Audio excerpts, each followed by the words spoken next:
ನಿನ್ನೆ ಅಂದರೆ ಜನವರಿ 8ರಂದು ಕೆಪಿಸಿಸಿ ಪ್ರಚಾರ ಸಮಿತಿಯ ಮುಖ್ಯ ಸಂಯೋಜಕರಾದ ಡಾಕ್ಟರ್ ಎಂವಿ ಪ್ರಸಾದ್ ಬಾಬು ಅವರ 68ನೇ ಹುಟ್ಟುಹಬ್ಬವನ್ನು ಅದ್ದೂರಿಯಾಗಿ ಆಚರಿಸಲಾಯಿತು. ಅಭಯ ನಾಯ್ಡು ಸ್ಟುಡಿಯೋ ಹತ್ತಿರದ ಸೇವು ಮಾರ್ಟ್ ಬಳಿ ಸಂಜೆ 6 ಗಂಟೆಗೆ ಕಾರ್ಯಕ್ರಮ ಆಯೋಜನೆಗೊಂಡಿತು. ಪ್ರಸಾದ್ ಬಾಬು ಅವರ ಕಬಡ್ಡಿ ಬಾಬು ಅಂತಾನೆ ಪ್ರಖ್ಯಾತಿಯನ್ನು ಗಳಿಸಿಕೊಂಡವರು.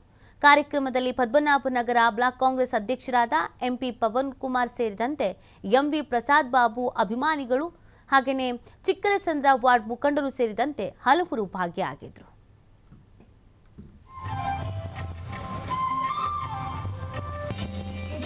ಬಾಲಕೃಷ್ಣ ಗುರುಜಿ ಅವರಿದ್ದಾರೆ, ದಯವಿಟ್ಟು ಒಂದೆರಡು ಮಾತನಾಡಬೇಕಾಗಿ ಗುರುಜಿ ಅವರ ಹತ್ರ ಕೇಳ್ಕೊಳ್ತಾ ಇದ್ದೀನಿ.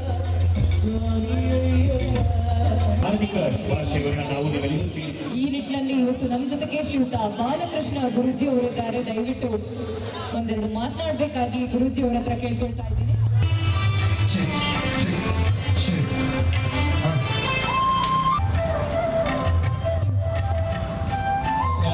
ವೇದಿಕೆ ಬರಬೇಕು. ಹಾಗೇನೆ ನಮ್ಮ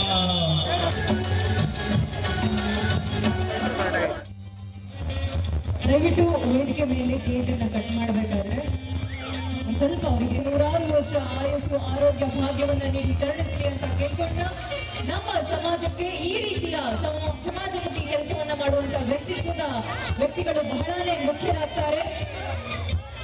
ಅದರಲ್ಲೂ ಕೂಡ ಹಮ್ಮು ಬಿಂಬಿಲ್ಲದ ವ್ಯಕ್ತಿತ್ವ, ಸರಳ ಸಜ್ಜನಿಕೆಯ ಗುಣವನ್ನ ಹೊಂದಿರುವಂತಹ ರಾಜಕೀಯ ಮುತ್ಸದ್ದಿ, ಕಾಂಗ್ರೆಸ್ ಮುಖಂಡರು ಹಾಗೂ ಕಾಂಗ್ರೆಸ್ ಪ್ರಚಾರ ಸಮಿತಿಯ ಮುಖ್ಯ ಸಂಯೋಜಕರಾಗಿರುವಂತಹ ಶ್ರೀಯುತ ಡಾಕ್ಟರ್ ಎಂವಿ ಪ್ರಸಾದ್ ಬಾಬು ಅವರಿಗೆ ಹುಟ್ಟುಹಬ್ಬದ ಹಾರ್ದಿಕ ಶುಭಾಶಯಗಳು.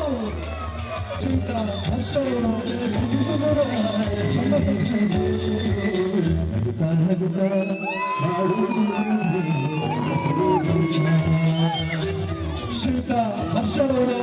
ಸಿಂಧನೂರು ಕನ್ನಡ ಸಂಘದ ಅಧ್ಯಕ್ಷರು, ಅವರು ಅಷ್ಟೊಂದಿಲ್ಲ ನಮ್ಮ ಪ್ರಸಾದ್ ಬಾಬು ಅವರಿಗೆ ವಿಶ್ವವಿದ್ಯಾಲಯ ಅವರಿಗೆ ತುಂಬ ಧನ್ಯವಾದಗಳು. ಶ್ರೀಯುತ ನಾಗರಾಜ್ ಅವರಿಂದ ಶ್ರೀಯುತ ಹರ್ಷರವರಿಗೆ ಸನ್ಮಾನ ಕಾರ್ಯಕ್ರಮ, ತುಂಬ ಆತ್ಮೀಯವಾದ ಸ್ವಾಗತ. ಶ್ರೀಯುತ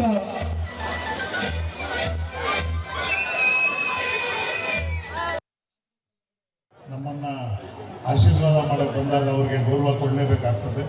ಹಾಗಾಗಿ ನಮ್ಮ ಒಂದು ವೇದಿಕೆಗೆ ಇವತ್ತು ಬಂದಿರುವಂಥ ಪೂಜ್ಯ ಶ್ರೀ ಬಾಲಕೃಷ್ಣ ಗುರೂಜಿರವರೇ ತಮ್ಮ ಪಾದಾರ್ಪಣೆಗೆ ನನ್ನ ಶಿರಸಾದ ನಮನಗಳು. ಹಾಗೆ ನನ್ನ ಹಿರಿಯರು ಅಣ್ಣರಾದಂಥ ಶಿವರಾಮೇಗೌಡರು, ಮಾಜಿ ಸಂಸತ್ ಸದಸ್ಯರು, ಮಾಜಿ ಮಂತ್ರಿಗಳು ಮತ್ತು ಈ ಭಾಗದಲ್ಲೇ ಭಾಳ ಪ್ರಸಿದ್ಧವಾದಂಥ ನಾಯಕರು. ಹಾಗೆ ಮತ್ತೊಬ್ಬ ನನ್ನ ಸೋದರಾದಂಥ ಗುರ್ಜಾಲ್ ಜಗನ್ನವರು, ಅವರು ಬೆಂಗಳೂರೇ, ಆದರೆ ಚಿತ್ತೂರಲ್ಲಿ ಹೋಗಿ ಎಮ್.ಎಲ್.ಎ ಆಗಿದ್ಬಿಟ್ಟು ಈಗ ನಾನು ಚಿತ್ತೂರು ಎಮ್.ಎಲ್.ಎ ಅಂತ ಭಾಳ ದೊಡ್ಡ ಒಂದು ಹೆಸರು ಮಾಡ್ತಿರುವಂಥ ನನ್ನ ಸಹೋದರರು.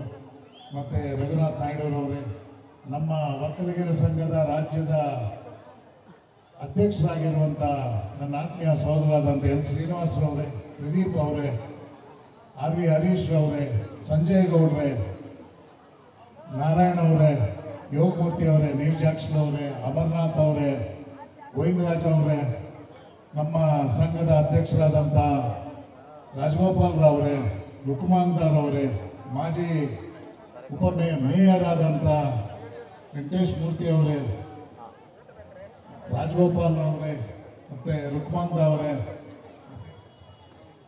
ಅಭಿಷೇಕ್ ಅವರೇ, ಮತ್ತು ವೇದಿಕೆ ಮೇಲೆ ಎಲ್ಲ ಗಣ್ಯರೇ, ಇಲ್ಲಿ ಬಂದಿರುವ ಎಲ್ಲ ನನ್ನ ಸಹೋದರ ಸಹೋದರಿಯರೇ, ಮೊಟ್ಟ ಮೊದಲನೇದಾಗಿ ಇವತ್ತು ನಾನು ಇಲ್ಲಿದ್ದೀನಿ ಅಂದರೆ ಅದು ನಿಮ್ಮ ಒಂದು ಪ್ರೀತಿ ವಾತ್ಸಲ್ಯ. ಮೊಟ್ಟ ಮೊದಲನೇದಾಗಿ ಶಿರಸಾರ ನಮನಗಳು ನಿಮಗೆಲ್ಲ ಗೊತ್ತಿದೆ. ನಾನು ಈ ಒಂದು ಭಾಗವನ್ನು ನನ್ನ ತವರು ಮನೆ ರೀತಿ ನೋಡ್ತಿದ್ದೀನಿ. ಹಾಗಾಗಿ ಅದಕ್ಕೆ ಇಲ್ಲಿ ಬಂದು ನನ್ನ ಒಂದು ಈ ಹುಟ್ಟುಹಬ್ಬದ ಒಂದು ಕಾರ್ಯಕ್ರಮವನ್ನು ಇಲ್ಲಿ ನಿರ್ವಹಿಸ್ತಾ ಇದ್ದೀನಿ. ಇವತ್ತು ನಿಮಗೆ ಗೊತ್ತಿದೆ, అనేక ನಮ್ಮ చాలా సంతోషంగా ఉంది. ఈరోజు ఇక్కడ కబడ్డీ బాబన్న 68వ జన్మదినోత్సవం సందర్భంగా ఇంత పెద్ద ఎత్తున వారి అభిమానులు, వారి శ్రేయోభిలాషులు అందరితో కలిపి వారి పుట్టినరోజు జరుపుకోవడం చాలా ఆనందకరం. కాణిపాక వరసిద్ధ వినాయక స్వామి ఆశీస్సులతో శ్రీ కలియుగ వెంకటేశ్వర స్వామి ఆశీస్సులతో నిండు నూరేళ్లు ఆ భగవంతుడు మంచి ఆరోగ్యం, ఐశ్వర్యం, అధికారం అన్నీ ఇవ్వాలని మా చిత్తూరు నియోజకవర్గ ప్రజల తరపున బాబన్న అభిమానులందరికీ మరొక్కసారి జన్మదిన శుభాకాంక్షలు. Thank you. ಒಂದು ಹುಟ್ಟುಹಬ್ಬವನ್ನ ಪದ್ಮನಾಭನಗರ ಕ್ಷೇತ್ರದಲ್ಲಿ ಇವತ್ತು ಏನೋ ಒಂದು ದೊಡ್ಡ ನಾಡಹಬ್ಬ ಆಚರಿಸಿದಂಗೆ ಇವತ್ತು ಕಬಡ್ಡಿ ಬಾಬಣ್ಣನವರ ಒಂದು ಹುಟ್ಟುಹಬ್ಬವನ್ನ ಆಚರಣೆ ಮಾಡ್ತಾ ಇರ್ತಕ್ಕಂಥದ್ದು. ಅವ್ರ MLA ಆಗಲಿಲ್ಲ, MP ಆಗಲಿಲ್ಲ, ಕಾರ್ಪೊರೇಟರ್ ಆಗಲಿಲ್ಲ, ಆದರೂ ಸಹಿತ ಜನಸಾಮಾನ್ಯರ ಜೊತೆಗೆ ಇವತ್ತು ಯಾರೇ ಅವ್ರ ಮನೆ ಬಾಗಿಲಿಗೆ ಹೋಗ್ಲಿ, ನಾನು ಸಾಯಂಕಾಲ DK ಸುರೇಶ್ ಅವರು ಬರ್ತಾರೆ ಅಂತ ಅವ್ರ ಮನೆಗೆ ಹೋಗಿದ್ದಾಗ ಹೊರಗಡೆಲ್ಲೇ ಕುಳಿತುಕೊಂಡ್ವಿ ನಾವೆಲ್ಲ. ಆ ಜನಸ್ತೋಮ ನೋಡಿದಾಗ ನಾನು ಹೇಳಿದೆ ಕಬಡ್ಡಿ ಬಾಬಣ್ಣನಿಗೆ ಇರ್ತಕ್ಕಂಥ ಇವತ್ತಿನ ಬರ್ತ್ಡೇ ಬಾಯ್ ಆದಂಥ MV ಪ್ರಸಾದ್ ಬಾಬು ಅವರ 68ನೇ ವರ್ಷದ ಹುಟ್ಟುಹಬ್ಬದ ಈ ಒಂದು ಸಮಾರಂಭದಲ್ಲಿ ವೇದಿಕೆ ಮೇಲೆ ಆಸೀನರಾಗಿರ್ತಕ್ಕಂಥ ನಮ್ಮ ಮಾಜಿ ಸಂಸದರು, ನಾಗಮಂಗಲ ಶಾಸಕರು, ಇವತ್ತಿನ ಈ ಭಾಗದ ನಾಯಕರು ಆದಂಥ ಎಲ್ಲ ಶಿವರಾಮೇಗೌಡರೇ, ಈಗ ತಾನೇ ತಮ್ಮನ್ನೆಲ್ಲೇ ಉದ್ದೇಶಿಸಿ ಮಾತನಾಡಿದಂಥ ಚಿತ್ತೂರಿನ ಶಾಸಕರು, ಆತ್ಮೀಯರು ಆದಂಥ ಜಗನ್ನವರೇ, ವೇದಿಕೆ ಮೇಲಿರ್ತಕ್ಕಂಥ ಇಷ್ಟೊತ್ತು ತಮ್ಮನ್ನೆಲ್ಲ